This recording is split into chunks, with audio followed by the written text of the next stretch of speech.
One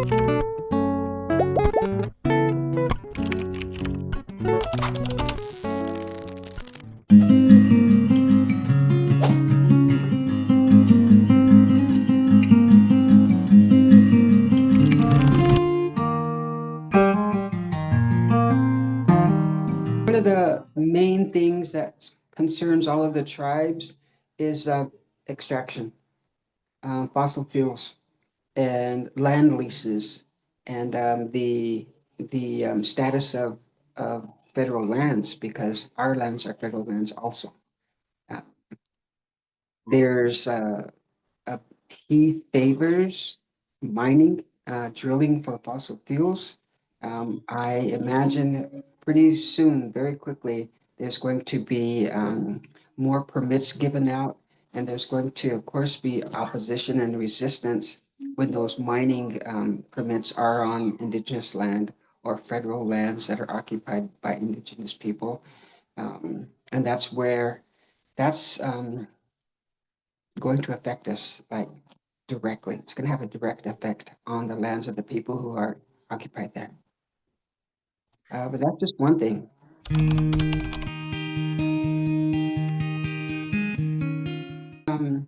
Standing Rock is one of the reservations in North Dakota. It's part of the Great Sudation Treaty. That land is treaty land.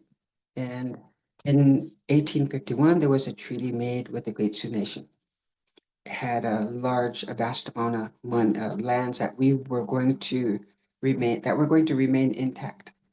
The government recognized the Great Sioux Nation as sovereign, and we were going to allow the people coming to go north of us and south of us. But they weren't going to come into the last remaining territories, sovereign territories. Those were treaty lands. And then in 1868, those treaty boundaries were reduced by a lot. And the pipeline was called the Dakota Access Pipeline, and it was going to go through those unceded treaty territories just north of an indigenous community in Standing Rock called Cannonball, North Dakota. So when they put a call out for help, because the Army Corps of Engineers were going to eventually approve this pipeline that goes underneath the Missouri River, many people were very concerned because that water is drinking water for millions of people downstream. And the thing that really shows the apparent discrimination against indigenous people is that 50 miles upstream was a pretty fair sized community, 90% non-indigenous, and that pipeline was originally drawn and designed to go just north of that city, because it was a straight line that made sense to go to the distribution place. And when the city raised concerns and said that we don't want that pipeline here because we're downstream from it and it's dangerous, it's going to contaminate the water, and we don't want that to happen, North Dakota, where it's like indigenous population and indigenous land. And so that's that didn't sit well with the people at all. First, because it was going underneath the water, and then secondly, because it was right upstream from them, and thirdly, because it's drinking water. People take their water, their drinking water from that all downstream. I'm sure there are several states downstream that utilize that water too. So clean drinking water, that was the issue.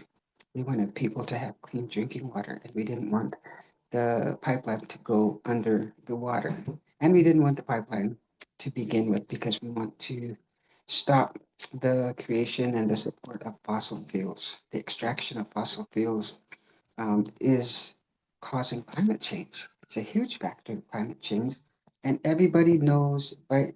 I'm sure they've heard of a catastrophe and the fires, the floods, the weather change. It's affecting everyone now. And so we can't close our eyes to the devastating effects of climate change caused by extraction of fossil fuels. We can't ignore it any longer because it endangers all populations, global populations.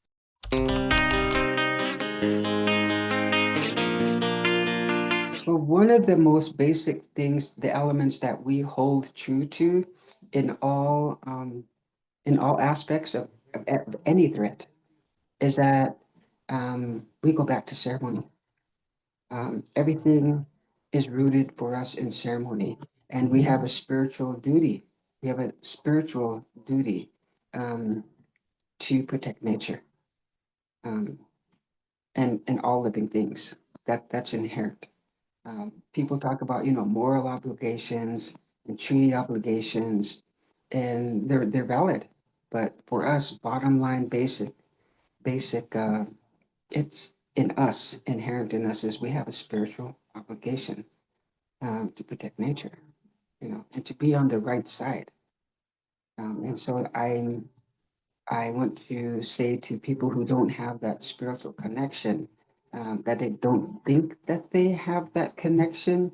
Um, they need to. They. I think they can feel it. A lot of people who are concerned about nature, concerned about drinking water. A lot of them, they know it's morally, wrong to contaminate something that everybody uses. But on a spiritual level, it's like the deepest level of responsibility. So it cannot be ignored. We cannot ignore it. And that means that we're going to use whatever means we can. We're going to use our ceremony. We're going to use our strategies that we're going to have to go through them and define which one works best for which community and which area and which tribe, because we're all facing different elements of threats, different degrees of threats in different areas on different landscapes from different multinational companies.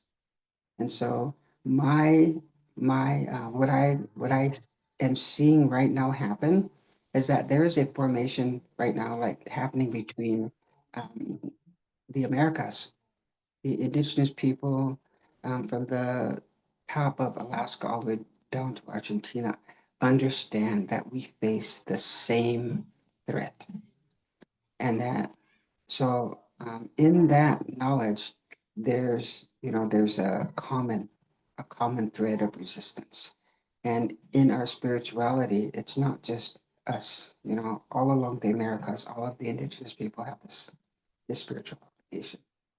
And non-indigenous people, they stand on moral grounds. And they use that word morality, Um, but I'm not going to use that word moral because I can't, because what's happening is immoral. It is immoral what's happening to the earth. Um, and I can't speak to people who are immoral about morals because it doesn't make any sense. So I would be wasting my time and my words by saying what you're doing is immoral because they don't have morals. You know. So the strategy for one thing can't be that. We can't be saying, "Oh, you're immoral," because that doesn't get you anywhere. But what we can do is recognize what's right and what works. So we need to go, start depending upon our own actions. Do we overconsume? Yes. Do we depend upon economy that's not good for the environment? Yes. So those are two things individuals can do, is stop depending on a system that's false and based on consumerism and capitalism, and keeps on going on, and patriarchy supports it. Governments support it because governments support the people who have businesses. It's just like this big industry, big industry. It's been generational now, and it's reaching its peak, where people are now multi-billionaires and pretty soon trillionaires. Meanwhile, the people who are supporting it really need to wake up and stop supporting it, stop supporting their own economy, because we are more than they. We are more than they. And together, when we change our habits we can't support that system that's overruling us. Literally step away from that system and creating our own sovereign economies and our own sovereign system. And it it's what sustained the world for thousands and thousands of years before capitalism came. Thousands of years. And so this system, this economic system, um, we need to build it. We need to remember it, rebuild it, and we need to, if it's there already, we need to expand it and share it with others. Because I want to be part of that system. You know, I'm ready to let go of that the system that doesn't, you know, that is keeping us almost like mm, keeping us enslaved. Yesterday on February 4th, across the nation, we had all of the people stop, not shopping, but stop working at their job, to show just how much of a change it would make in our economy when people of color didn't go to work, what it would look like. And when we work for ourselves, that's part of our sovereignty. That's part of the strategy was when we work for ourselves. Because when we recognize each other, we actually will have value for each other. When you value something, you don't harm it. So if someone wants to ask what a strategy is, they have no strategy at all. I would say take out a piece of paper and write down your values. What is the most important thing for you to survive? Is it air? Is it water? Is it land? Um, what is it? What are the very basics? Because that's the basics for me is I need a place to, I need these homelands to be safe, but I also need to breathe air and I need to clean drink water too. So those very basic needs are being threatened.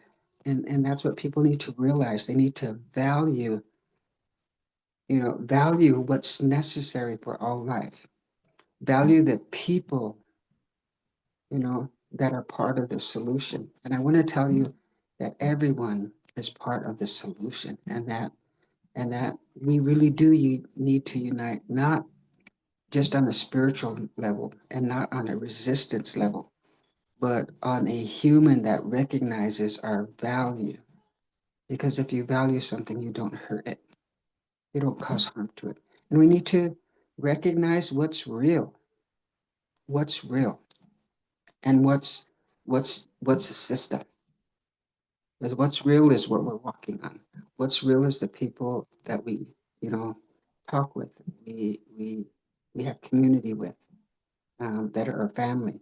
That's real, and that's within our reach, within our ability to help, to change, to foster, to nurture, to strengthen, to lead, to guide, to belong to.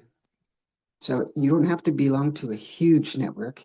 Your network just needs to belong to the network next to it. And all of these small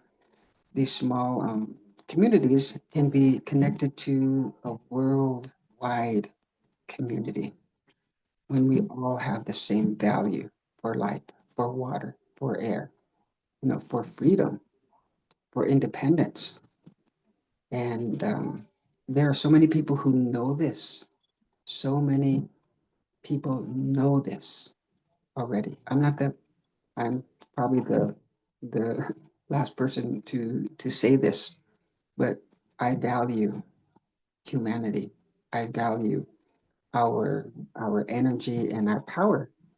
And when we unite that power and we recognize and and we start seeing clearly what it is that powers a community, what makes a community safe, and what threatens a community, then we'll be on the same page.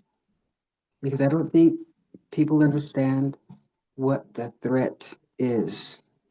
You know, if you focus on something that's bad and all you say is, "Oh, you're bad, you're bad, you're bad, you're bad, you're bad," that doesn't change anything. But what you can say is that, you know what, I see the good that we need to do here in our community, and I see that a threat is coming, and I understand that I'm just one person, but together we're like, 400 in our community. 400 people is a lot more powerful than one. 4 people is more powerful than one. And so people don't realize that all of the numbers are in our favor.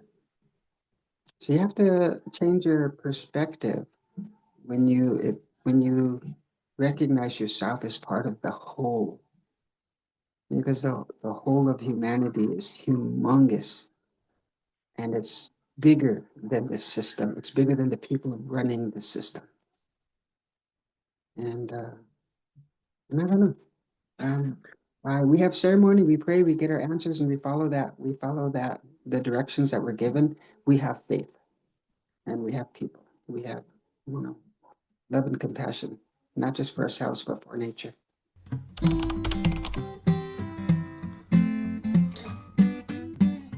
Yeah, you're very welcome. I wish you all the best. I really want the best for all people in all communities. Value yourself, recognize yourself, embrace each other, empower each other, because you are so, so valuable, so powerful. I want to add something about value. Is like the reason why there's so much violence in this world is because we don't value, the person that's being persecuted. And we need to value human life, because when we value one human life, we value all human life. And if we can do that, we can stop the violence. And that's really important, that the violence against and in between us stop. It needs to stop. And we do need to value all humanity. Now, actually, I just want to give a big shout out to all the people who have stood the ground in the past, and who have in their family members who have given everything, their words and even their life, to ensure that you're free, you know, because that's our history. We have those people in our life who have given everything to show us what freedom is, and to show us that everything is within our grasp. We just need to be really clear. We need to see clearly reality, and we need to be cognizant, and we need to be very, and then we can decide what to do.